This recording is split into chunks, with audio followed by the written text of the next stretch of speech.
Are you sick of watching the same old mock drafts on all these different channels? It's time to switch it up a little bit. Today, we're talking about who has the best balls to build a lineup to win you some cash.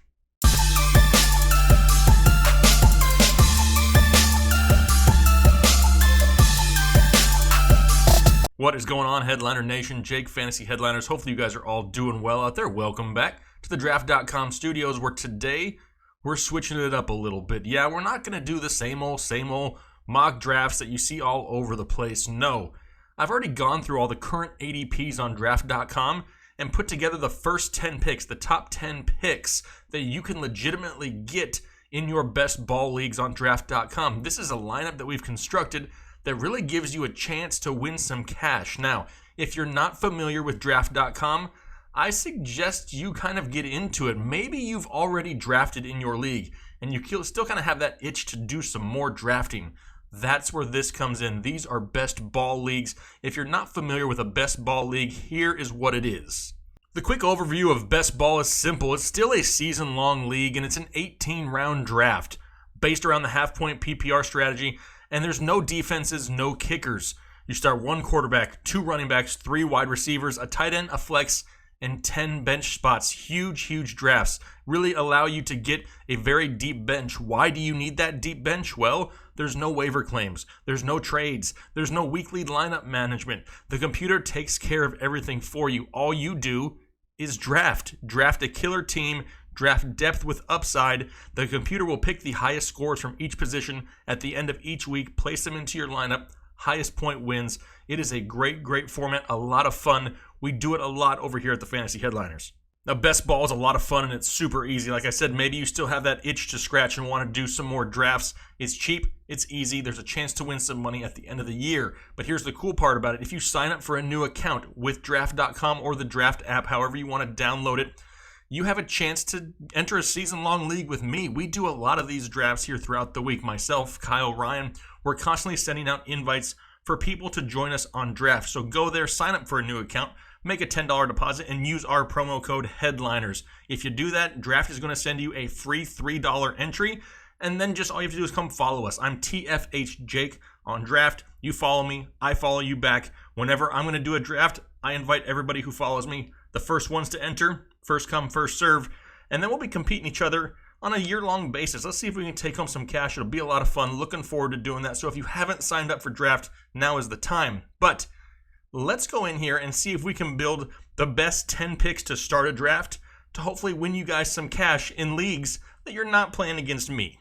All right, so I pulled the current ADP off of Draft.com to try to build a realistic lineup here. I'm not just picking the best player in each round, because sometimes if you don't have the first pick, you may not see these guys. I've tried to get something logical that a lot of you will have a chance to have in these drafts. And starting it off early, it's going to be Julio Jones, wide receiver of the Atlanta Falcons. Now, we know Julio is going to put up some huge numbers. We've seen it in the past. The guy hasn't had less than 1,409 receiving yards since 2013. We've seen him go out there on weeks before and put up 300 yards receiving.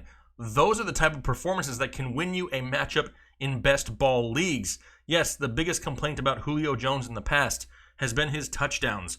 But if the guy can get somewhere between 8 and 10 touchdowns this season, he's no longer not going to just be, one of the top wide receivers in football. He may finish as wide receiver 1 overall. The upside is there. The touchdown upside will be there. Julio Jones has that ability to have that big game, and in the first round, he's about as solid best ball pick as you can get. Second round, I'm going with Dalvin Cook, running back of the Minnesota Vikings. I really like Dalvin Cook. A lot of us like Dalvin Cook over here.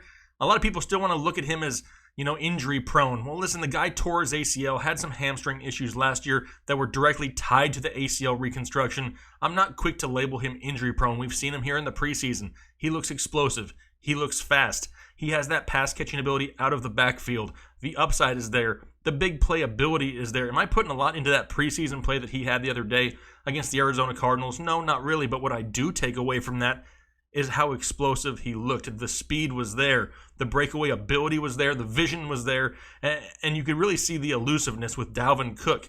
That's what we're looking for. We're looking for that big play potential. He's had it. He's shown it in the past. And Dalvin Cook in the second round is definitely somebody I'm targeting in best ball leagues. just for that big play upside alone. Third round took Aaron Jones, running back, Green Bay Packers. Really love Aaron Jones, and it doesn't really matter. We've talked about this before. Whoever is the running back of the Green Bay Packers in that offense led by Aaron Rodgers is going to have decent production, above average production. Now, I can hear some of you guys out there already saying, but Jake, Dalvin Cook is, quotation fingers, injury prone, and now you're throwing in Aaron Jones. That's a lot of risk, and you're right, but in best ball, the strategy is different. Remember, you're not counting on these guys every single week. These large rosters, this 18-round draft with no kickers and no defense is going to allow you to take deeper at certain positions. You're going to have more options. You don't need just Aaron Jones to hit. You need one of your 5 running backs on your roster to hit. So yes, Aaron Jones has that big play ability. He has that multiple touchdown per game upside. There's going to be a lot of games where maybe the Packers get out to an early lead. They rely on the run a little bit later in the game. Love Aaron Jones. Love the upside. Love the possibility of him being more involved in the passing game this year. Aaron Jones is somebody who's very explosive and does it with very little touches. He doesn't need 20 to 25 touches to have a great fantasy day. We broke him down in depth just a few weeks ago and said if this guy can get 15 touches a game, he can flirt with RB1 numbers, and you're getting him in the third round of your best ball draft. That's huge upside as your running back 2. In the fourth round, I took my second wide receiver with Brandon Cooks of the Los Angeles Rams. Now, he is the big playmaker in this offense. As far as the pass catching goes, Cooper Kupp, more of the safety red zone threat. You have Robert Woods, another one of those reliable, sure-handed wide receivers. But the guy that takes the top off the defense, the guy that can make big plays happen quickly, it's Brandon Cooks. Love Brandon Cooks this year, and maybe Todd Gurley is limited at times. Maybe they have to rely a little bit more on this passing game with all the weapons they have on the outside. A few more big plays for Brandon Cooks could catapult him up these best ball rankings and could be a legit option as your wide receiver 2 week in and week out. The big play ability is there. The high-powered offense is there. A great price in the fourth round. I'm taking Brandon Cooks all the time I can in the fourth round of best ball drafts. In the fifth round, I took my tight end. I went Evan Ingram of the New York Giants, and one thing that the Giants really need is pass-catching weapons. Yes, we know there's no Golden Tate to start the year, and Sterling Shepard seems to be okay. He seems to be getting close back to 100%. However, there's a chance that he's limited to start the year. They need somebody to catch balls in New York. Who's the quarterback going to be? Is it going to be Eli all season? Does Daniel Jones take over at some point? We really don't know. Outside of Saquon Barkley being, somebody that the offense goes through, who else is going to see a bulk of the targets in the passing game? It's going to be Evan Ingram. He plays the tight end position, but he's basically a wide receiver playing tight end. The guy can make big plays happen, and he's going to get the volume. Is he one of the top 3 tight ends in football? No. But in the fifth round, after the start that I've had to this draft, Evan Ingram is definitely somebody with some serious upside that could put up some huge numbers on a weekly basis, especially in the best ball format. Round 6, I took a little bit of a risk. I went with my third wide receiver since you do have to start 3, and I went with Josh Gordon, wide receiver for the New England Patriots. Now, we saw last night that Julian Edelman had somewhat of a slight injury scare again. Why he's even out there in week 4 of preseason, I have no idea. But he was already nursing an injured finger here coming into the season. That hit last night probably didn't do anything good for him. Now, Josh Gordon is somebody who has huge risk. We know this. However, the upside is also huge. Remember, no more Gronk in this offense. They're going to be looking for somebody to take over some targets.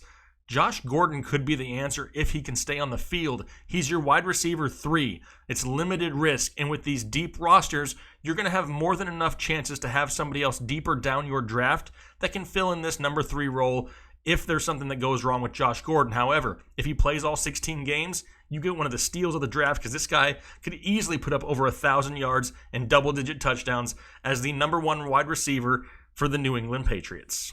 Number 7 went with Duke Johnson, now of the Houston Texans, and as of right now, the guy is still the number 1 running back for the Houston Texans. There's been a lot of people out there rumoring, Jay Ajayi, maybe Carlos Hyde if he gets cut, goes to Houston. Well, as of right now, it has not happened. So as of right now, he's still the number 1 option for the Houston Texans. And yes, that offensive line sucks. However, the guy isn't solely reliant on getting 200 carries out of the backfield. He's going to be largely involved in the passing game. Look at the health in the past of a Kiki Cutie or a Will Fuller. They can't stay on the field. Duke Johnson is somebody who can not only take carries out of the backfield, but can also line up in the slot and get some receiving work if needed. In the 7th round, for a guy who looks to be starting the season as the number 1 option as a running back for the Houston Texans, that is great value. The upside is there. As of right now, who's really going to take away work from him? Duke has produced in the past when given the opportunity in Cleveland. His biggest issue, never gotten the opportunity. He may get it this year, and if he does, and you get him in the 7th round, that's a steal for your running back 3. 8th round, I went a little Josh Gordon insurance. Who's one of the best big play guys in the NFL for his career? It's Deshaun Jackson, now back with the Philadelphia Eagles. Does this guy rejuvenate his career, going back to Philadelphia where he used to be so dominant? It's kind of what he does, right? He's not going to be the type of guy that goes out and catches 100 balls on the season. It's just not going to happen. But what is going to happen? That elite speed is going to break some big touchdowns at times. You're not reliant on him. He's not your number 2 or even your number 3 wide receiver. He's going to be on your bench to start the year.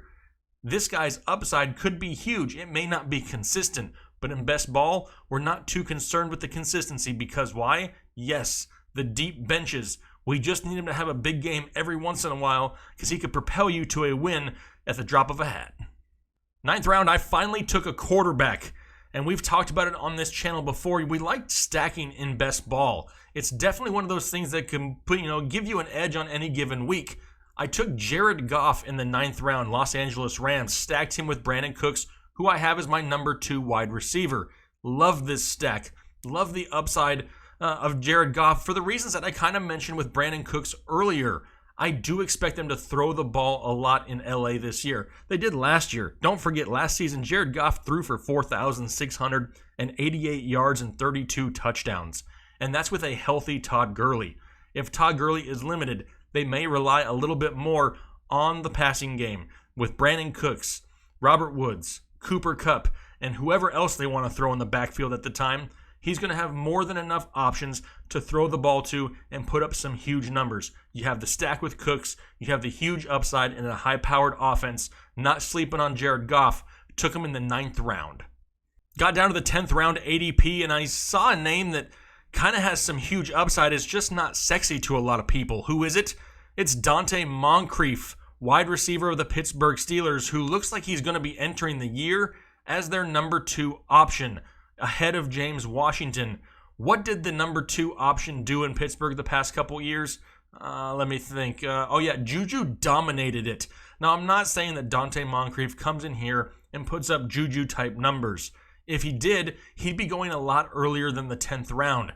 But in the 10th round, he's going to be able to be somebody who sees a large volume, a lot of targets. Donte Moncrief is only 25 years old. He's not as old as a lot of people think he is. He's been around for a while. He's kind of been dealt a bad hand and had some bad quarterbacks throughout his career at times. Donte Moncrief in a Pittsburgh Steelers offense with a lot of the attention being paid to James Conner and now Juju in that number 1 role. Donte Moncrief is a name who could go out there and see 80 to 100 targets, get you close to 1,000 yards and 5 to 8 touchdowns. I don't hate Donte Moncrief. The upside is huge. We already know that the Pittsburgh Steelers throw the ball almost more than any other team in the NFL, and I don't expect it to change this year. Donte Moncrief is a steal and some wide receiver insurance that I got in the 10th round. All right, so those are my first 10 picks of this draft. It gives you a great solid core to your team. After this, the last 8 rounds, you're looking for upside. You're looking for that big play potential. They may not have the consistency, but it's best ball. That's okay. You just need those big plays every once in a while to maybe put you over the edge for that weekly matchup. But let me know down below in the comment section, what do you think? Is this a lineup you would be happy with to start your best ball drafts? It's something that I'm going to go out there and try to get in a few different leagues. I really like the way it constructs itself overall, and the big plays, they're definitely there. But let me know down in the comment section. Make sure you hit that like button for me, and if you haven't tried Draft yet, once again, go to draft.com or download the app. Sign up for a new account, use our promo code HEADLINERS, and make a $10 deposit or more. You're going to get a free $3 entry into a contest. And then, like I said, come follow me, TFH Jake, and you never know. When you see that invite come across your mobile device that says, hey, you're invited to a draft. It's first come, first serve. We may be competing against each other here in the very near future, and I'm looking forward to it. And hopefully you guys all have a great rest of your day, and we'll talk to you later.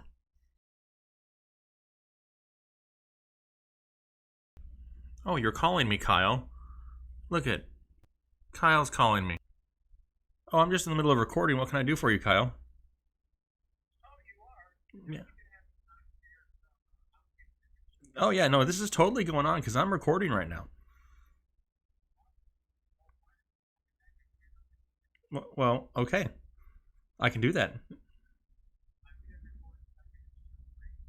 Well, you are amazing.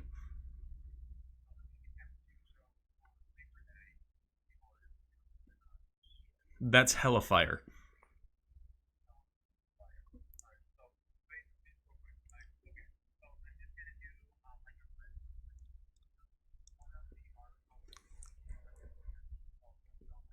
Yep.